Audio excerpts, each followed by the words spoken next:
Muy buenas. Hoy vamos a meternos de lleno con un tema que es oro puro para cualquier opositor a bombero, el protocolo de activación básica de recursos. Quedaos, porque entender esto es entender cómo arranca todo, cómo se decide con qué se va a una emergencia desde el segundo uno. Es clave. A ver, esta es la pregunta del millón, ¿verdad? La que cualquier servicio de emergencias tiene que contestar, y tiene que hacerlo en cuestión de segundos. Pues bien, el protocolo que vamos a destripar hoy es justo eso, la respuesta sistemática a esa pregunta. Es un sistema pensado para que los recursos adecuados salgan por la puerta del parque sin un solo instante de duda. Venga, pues vamos al lío. Esta es nuestra hoja de ruta.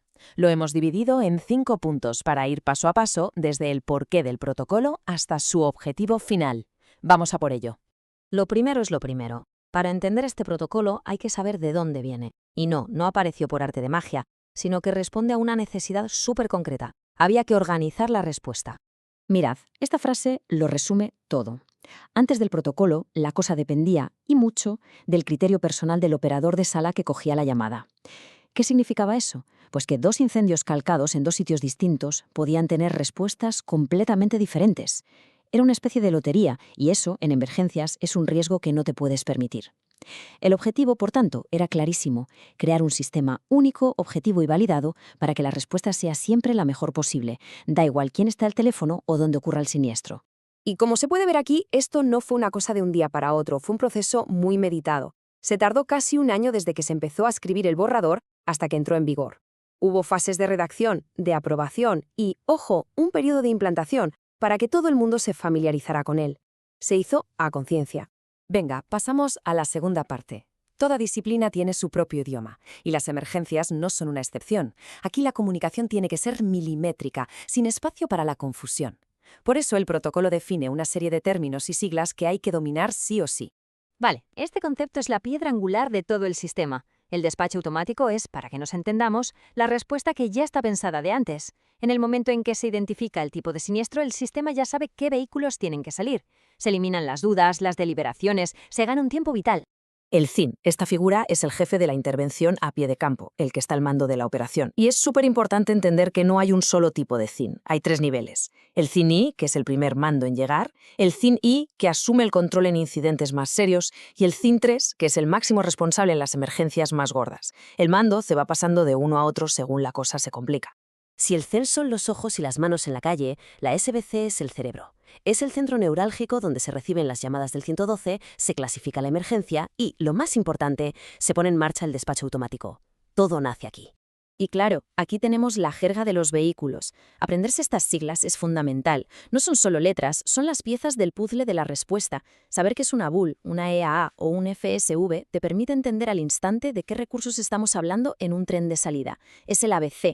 Bueno, y ahora vamos a lo bueno, al meollo de la cuestión. Vamos a ver cómo funciona el motor del protocolo, las tablas de despacho automático.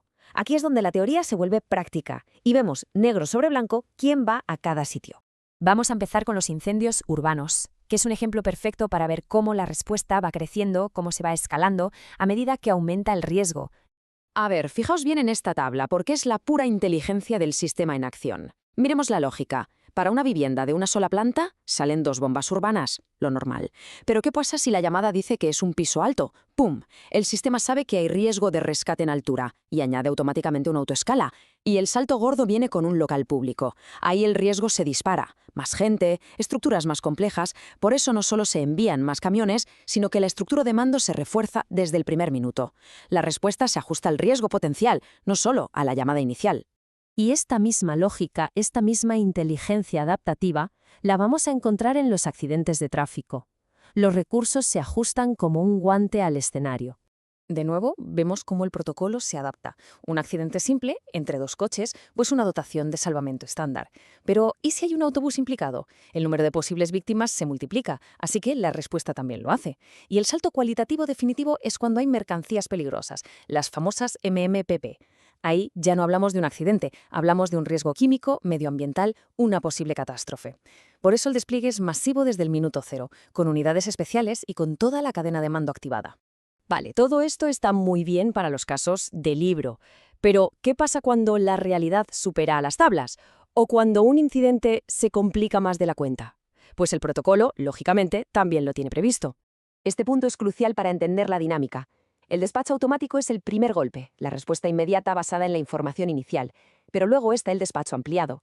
Esta es la herramienta del CIN, del jefe que está viendo el percal con sus propios ojos. Es su capacidad de decir, oye, esto es más gordo de lo que parecía por teléfono, necesito más gente, necesito más camiones. Se basa en la inteligencia real, en lo que está pasando de verdad. Esto, para que nos entendamos, es el protocolo de emergencia del propio servicio de bomberos. Se activa cuando los recursos están al límite, cuando hay muchos fuegos a la vez o uno muy largo. Es un mecanismo de seguridad para que, incluso en el peor de los escenarios, haya un mando superior en la sala central, pensando en la estrategia global, moviendo fichas para que ninguna zona se quede desprotegida. Y por supuesto, el protocolo también deja muy claras las líneas rojas. Define perfectamente cuándo la información tiene que escalar hacia arriba en la cadena de mando. No se deja al azar. Si ocurre cualquiera de estas situaciones, que son todas graves, se asegura que la jefatura del servicio esté al tanto para poder tomar decisiones estratégicas.